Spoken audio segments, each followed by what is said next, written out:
is water being misted on you. It's not baby oil. That's no baby oil. Come on.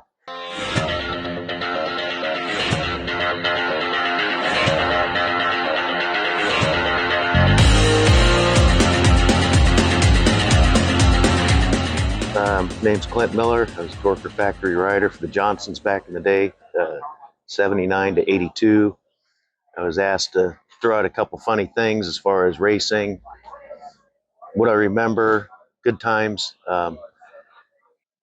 One particular race that comes to mind is Grand National type race. Can't remember if it's NBL or ABA in St. Louis, Missouri. I think it was called Supercross track. So basically, we flew in, had a rental car, station wagon. Over the weekend, Eddie and I and a few other people kind of decorated it with pinstripes with masking tape. Okay, it baked all weekend. Whatever, we didn't think about it. Race-wise, I won every moto, every semi-quarter. I was going to win. Blew my start in the main.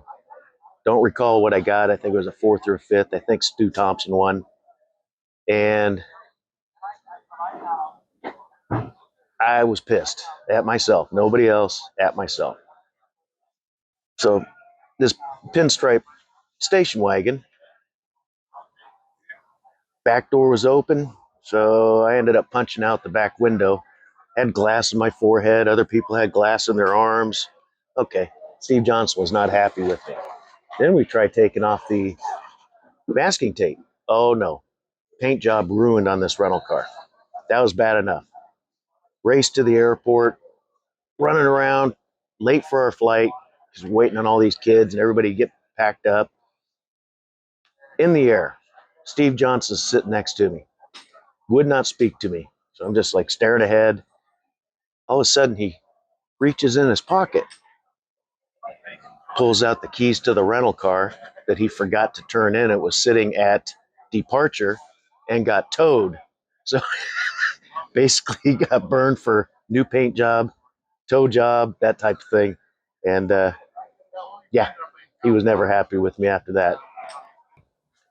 All right, the Torker the Barbarian shoot. That was kind of a surprise to me. I get a call from Steve Johnson explaining what he and Bob Osborne were planning. I'm like, okay, no problem. Meet down at BMX headquarters in Torrance this day, this time. I get in there. I got my gear. Did not know I was going to be made up to look with the Barbarian deal and all the paint. That was Bob and his girlfriend Darlene's idea. So basically, get dressed, get painted up. He had a bench press over to the side, start lifting. Get pumped up the best you can, throw your helmet on, and then they misted me with a spray bottle.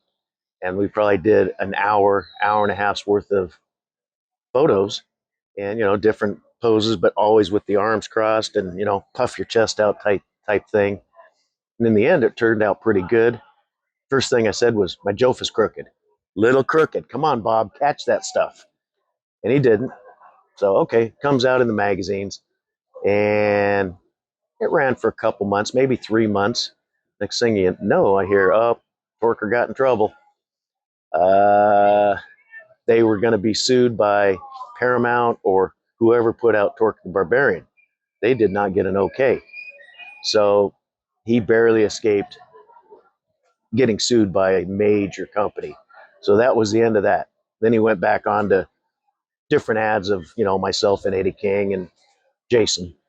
So, but it was kind of funny, but it was cool to do. Yeah, good experience. It was like, nice. So Eddie King states, cruisers don't count. He's right. It wasn't the premier class, but what it allowed a lot of us to do was try to earn some extra money, more track time. Okay, we were all in really good shape back then. That's all we did was train. Fly out, race, come back, start your routine again for years. I did get the very first Torker cruiser. It was a 26. 24s had not come out yet, except for maybe RRS was just developing theirs. So raced the 26, did good, got cover shots, interviews. It was great. They were selling them good, and then switched to the 24, and that made all the difference in the world. So won a lot of races on that. Just never got the #1 plate in cruiser. So I wasn't really focused on that. You stay on the 20-inch, train on the 20-inch. The race is one lap, maybe one gate, one lap on the cruiser, park it, and just jump on it and go. So, but the Johnsons got me to a lot of races.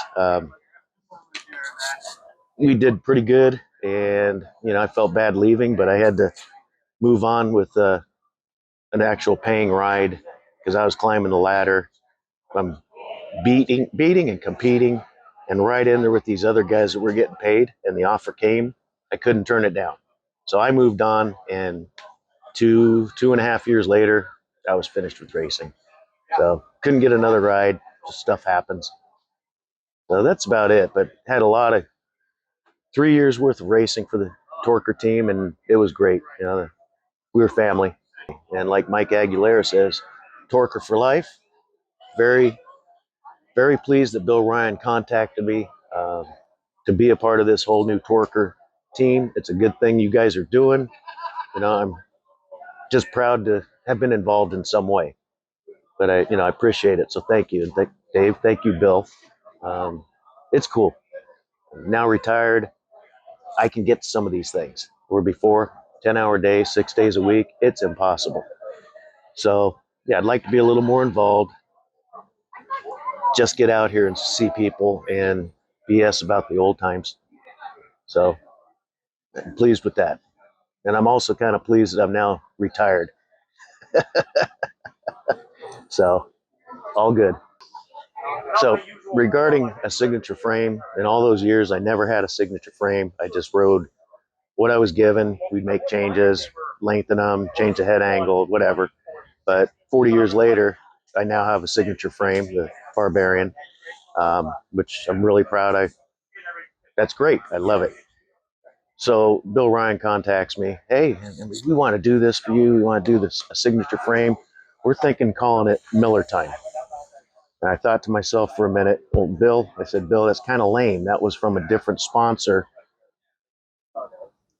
No, why don't you call it the Barbarian? And he goes, oh, I didn't think of that. So he ran with it. Great. He sends me, I get the prototype, and there's no serial numbers. First frame, fork.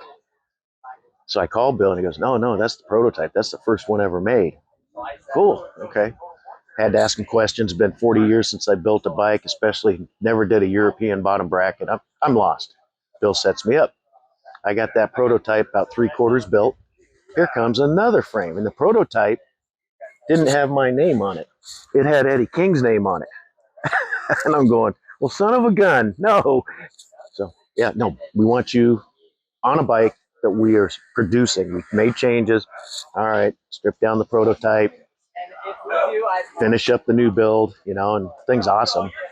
And what are you going to do with the prototype? I'm going to hang it up in our middle bedroom and the forks and the wall, do a little shrine type thing. And the wife says, oh, no, you're not. Sorry, dear. It's going to happen. I've already bought the material to hang it. So she doesn't know that. But other than that, all those years, you finally get a signature name and you're 63 years old. It's like, this is cool. So I'll do anything to help Bill Ryan and Torker. I'm proud that he brought me in to at least help and show up at the races. So very proud of that. Thank you.